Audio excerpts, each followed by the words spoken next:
The Monkey's Paw, Part 1.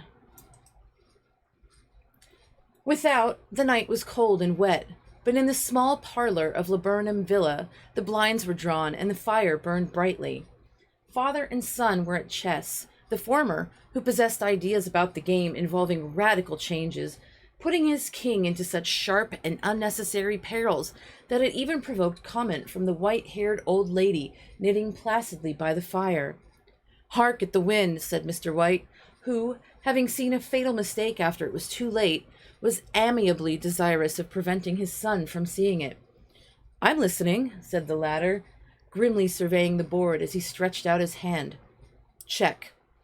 "I should hardly think that he'd come tonight," said his father, with his hand poised over the board. "Mate," replied the son.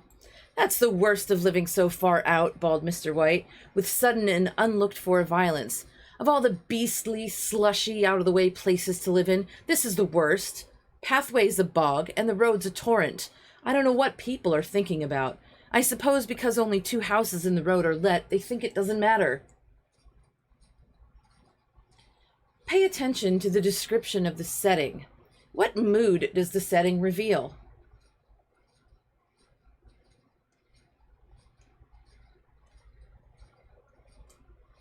"Never mind, dear," said his wife soothingly. "Perhaps you'll win the next one."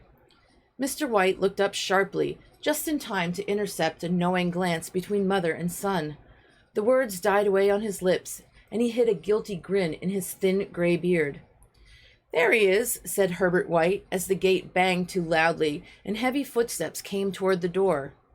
The old man rose with hospitable haste, and opening the door, was heard condoling with the new arrival.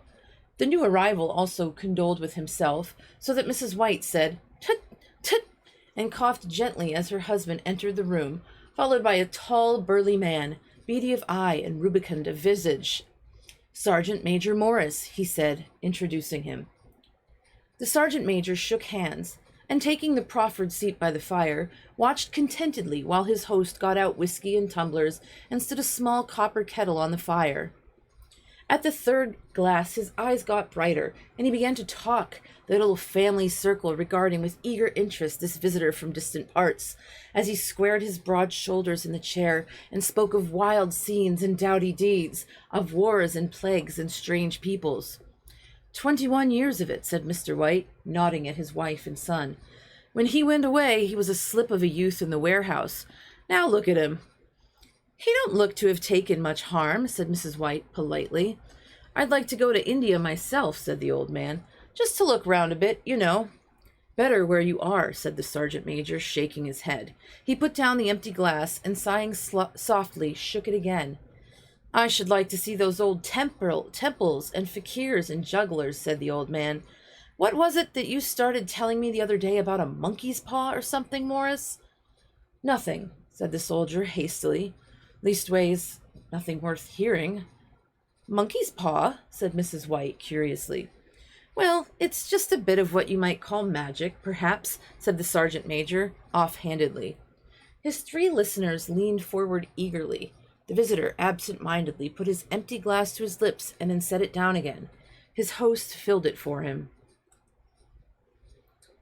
"Look at the body language of the characters in the story. Compare the body language of the White family with that of Sergeant Major Morris."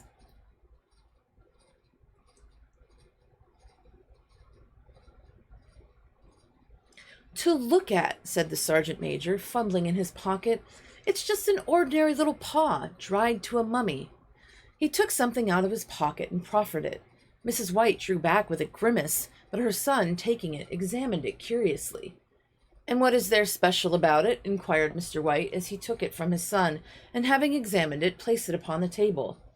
"It had a spell put on it by an old fakir," said the sergeant major. "Very holy man. He wanted to show that fate ruled people's lives, and that those who interfered with it did so to their sorrow. He put a spell on it so that 3 separate men could each have 3 wishes from it." His manner was so impressive that his hearers were conscious that their light laughter jarred somewhat. "Well, why don't you have 3, sir?" said Herbert White cleverly. The soldier regarded him in the way that middle age is wont to regard presumptuous youth. "I have," he said quietly, and his blotchy face whitened. "And did you really have the 3 wishes granted?" asked Mrs. White. "I did," said the sergeant major, and his glass tapped against his strong teeth. "And has anybody else wished?" persisted the old lady. "The first man had his 3 wishes, yes," was the reply. "I don't know what the first 2 were, but the 3rd was for death. That's how I got the paw." His tones were so grave that a hush fell upon the group. "If you've had your 3 wishes, it's no good to you now then, Morris," said the old man at last. "What do you keep it for?" The soldier shook his head. "Fancy, I suppose," he said slowly. "I did have some idea of selling it, but I don't think I will. It has caused enough mischief already. Besides, people won't buy. They think it's a fairy tale, some of them, and those who do think anything of it want to try it first and pay me afterward." "If you could have another 3 wishes," said the old man, eyeing him keenly, "would you have them?" "I don't know," said the other. "I don't know." Sergeant Major Morris indicates that he had 3 wishes granted by the monkey's paw.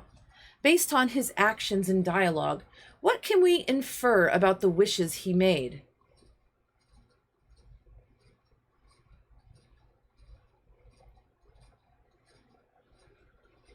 He took the paw, and dangling it between his forefinger and thumb, suddenly threw it upon the fire. White, with a slight cry, stooped down and snatched it off. "Better let it burn," said the soldier solemnly. "And if you don't want it, Morris," said the other, "give it to me." "I won't," said his friend doggedly. "I threw it on the fire. If you keep it, don't blame me for what happens. Pitch it on the fire again like a sensible man." The other shook his head and examined his new possession closely. "How do you do it?" he inquired. "Hold it up in your right hand and wish aloud," said the sergeant major.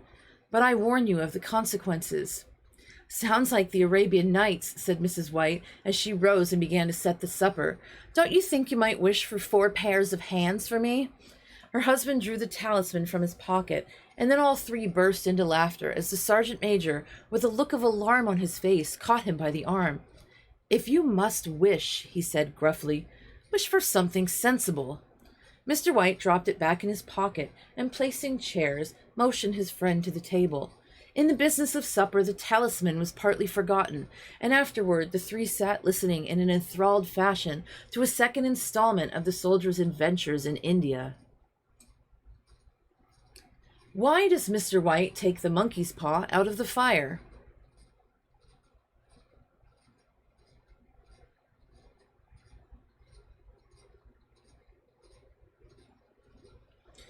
"If the tale about the monkey's paw is not more truthful than those he has been telling us," said Herbert, as the door closed behind their guest, just in time for him to catch the last train, "we shan't make much out of it."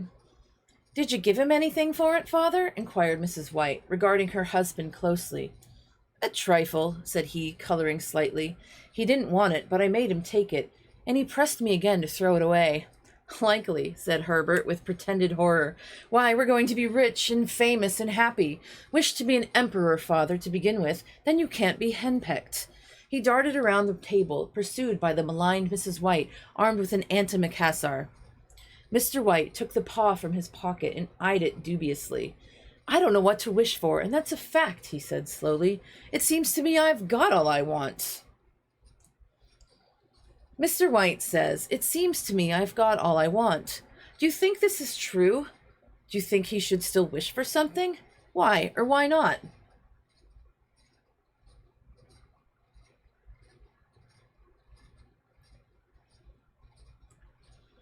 "If you only cleared the house, you'd be quite happy, wouldn't you?" said Herbert, with his hand on his shoulder. "Well, wish for 200 pounds, then. That'll just do it." His father smiled shamefacedly at his own credulity, held up the talisman as his son, with a solemn face, somewhat marred by a wink at his mother, sat down at the piano and struck a few impressive chords. "I wish for 200 pounds," said the old man distinctly. A fine crash from the piano greeted the words, interrupted by a shuddering cry from the old man. His wife and son ran toward him. "It moved," he cried, with a glance of disgust at the object as it lay on the floor. "As I wished, it twisted in my hand like a snake." "Well, I don't see the money," said his son as he picked it up and placed it on the table, "and I better never shall." It must have been your fancy, father, said his wife, regarding him anxiously. He shook his head. Never mind, though. There's no harm done, but it gave me a shock all the same. They sat down by the fire again, while the two men finished their pipes. Outside, the wind was higher than ever, and the old man started nervously at the sound of a door banging upstairs. A silence unusual and depressing settled upon all three, which lasted until the old couple rose to retire for the night. I expect you'll find the cash tied up in a big bag in the middle of your bed, said Herbert as he bade them good night, and something horrible squatting up on top of the wardrobe watching you as you pocket your ill-gotten gains. He sat alone in the darkness, gazing at the dying fire and seeing faces in it. The last face was so horrible and so simian that he gazed at it in amazement. It got so vivid that, with a little uneasy laugh, he felt on the table for a glass containing a little water to throw over it. His hand grasped the monkey's paw, and with a little shiver he wiped his hand on his coat and went up to bed. Mr. White wishes for 200 pounds and says that he felt the paw move in his hand as he wished. Do you think it actually moved, or do you think it was just his imagination? Why?